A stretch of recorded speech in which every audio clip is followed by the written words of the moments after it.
Alright guys, we got a Toyota Avalon. I've been letting the windshield cool down a little bit because it's 93 degrees out here. And let me get my glasses tipped up where you can see what I'm doing. We have a crack waiting to happen. Just a crack waiting to happen, my friends. We're going to get this taken care of. I've let the windshield, it's 93 degrees. I can't touch this up here, but I can put my hand on this one. That is a dramatic temperature change. So,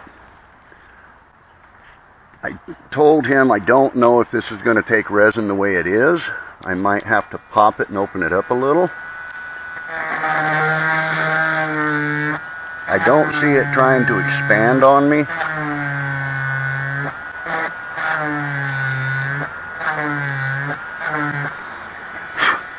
Guys, I gotta say something here.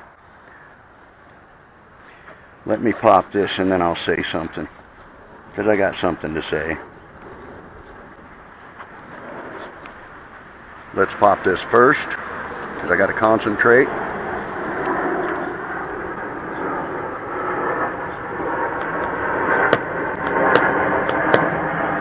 Beautiful. See that beautiful little half moon right there? It didn't pop on this side because that was already there. Got a beautiful little half moon right there. Now we got a pocket to be able to fill it and to fill the lines in all the way. So anyway, I was going to say, everybody keeps asking me, how do I know when I've drilled deep enough? And I've already explained once before. I got a little ball on there and I go 2 balls deep.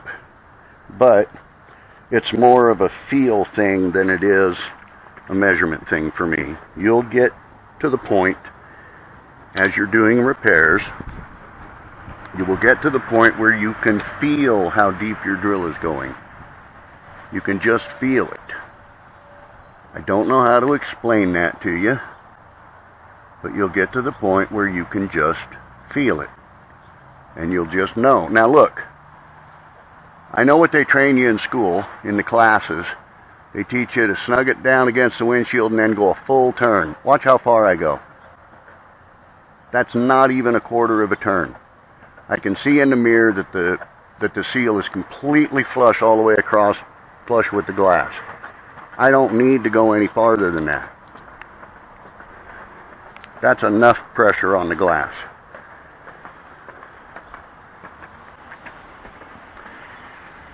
Trying to find my brand new bottle of resin. It's always got to be in the very bottom of the bag every time. Never fails. I don't like these big tips. I can't control my drips as easily as I can with the small tips. Go with 6 drops of resin on this one.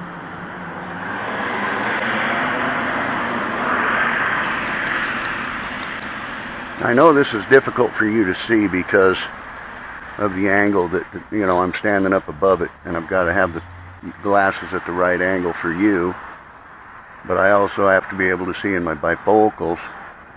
So you'll notice once I get down to a certain tension on the resin, I always hold my tool in place and just go with my fingers, right? Now look at that. She's filling in beautifully. I think you can see it better from this angle.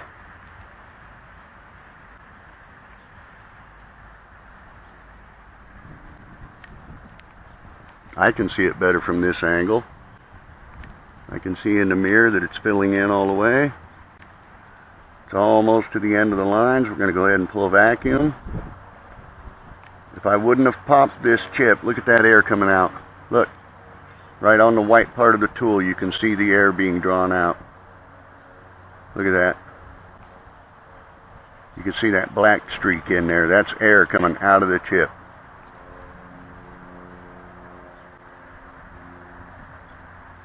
How cool is that, right? Now that little pocket of air did not come all the way out. So we'll pressurize again. When I get to the point where I feel the pressure building, I'll hold the tool with my fingers and pressurize a little bit more with my index finger and my thumb.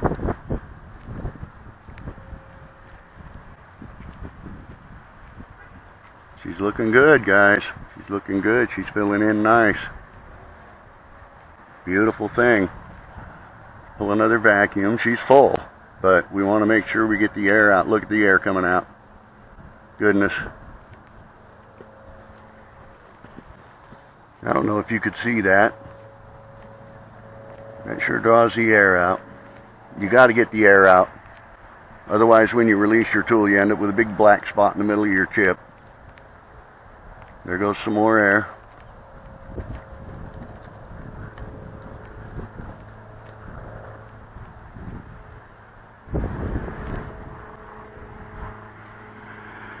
Pressurize again. And yes, pressurizing it does compress the air down to invisibleness. But like I said, if you still have air in the chip, as soon as you release your tool, that air is going to get sucked in there. It's going to expand, and you're going to see that pocket in there that didn't get filled. So you have to get the air out. Pull another vacuum.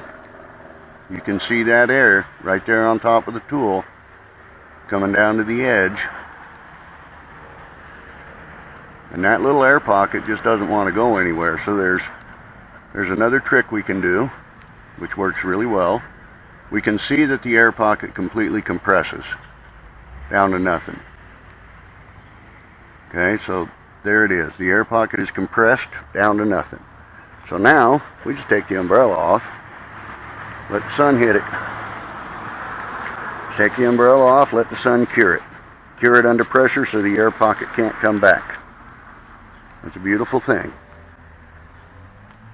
That chip is looking mighty fine, my friends, mighty fine. We'll put the umbrella away while we're at it.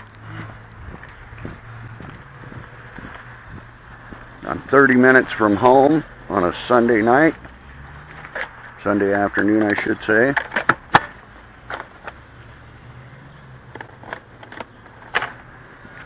And it's a beautiful day, 93 degrees. I ain't complaining. A little hot while I'm standing here doing the repair. But as soon as I'm done with it, and as soon as I get finished with the repair, and I get back on my bike, that wind hitting me will just cool me right off. So I'm fine with that. Yeah, this is going to be a beautiful repair, ladies and germs. Ladies and germs. I know there's 99% guys watching my channel. I know of one beautiful young lady that watches my channel. But 99% men watch my channel. But I still say ladies and germs because you never know. This channel might attract a lot of women here pretty soon that want to get into the business or that are just curious how a proper rock chip is supposed to be done so they don't get screwed the next time they go to a company to get a rock chip repair done. You know. It's always a good thing if you can see how it's supposed to be done correctly and you know what it should look like when it's done. And then you go somewhere to have a rock chip done and you can still completely see the rock chip as if nothing's been done at all. Then you can say, yeah, no, that's really not a good repair.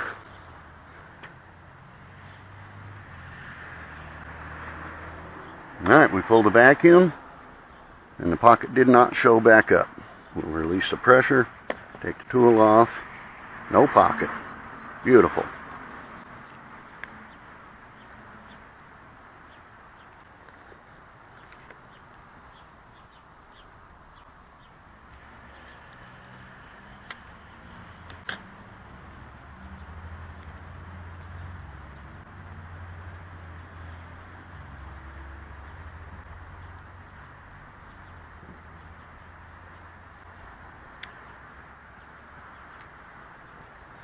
We did not get a before picture of this one, but we didn't need to because we have the camera going.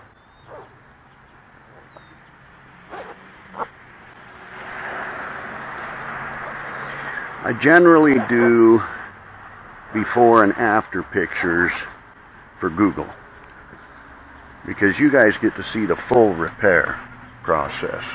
I was worried about that door hitting that curb and it didn't hit it. The first time I opened it, I was like, is that going to clear? Sure hope that clears, I said to myself. And it did. It cleared just fine.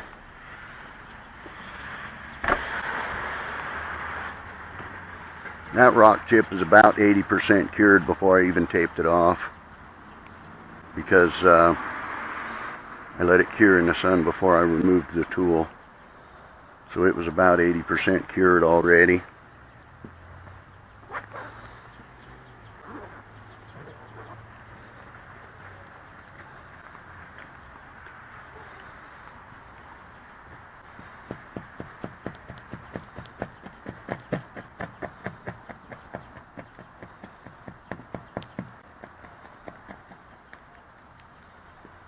And there it is, my friends. Little spot on the windshield. That's all you see now. Little spot. Little dot.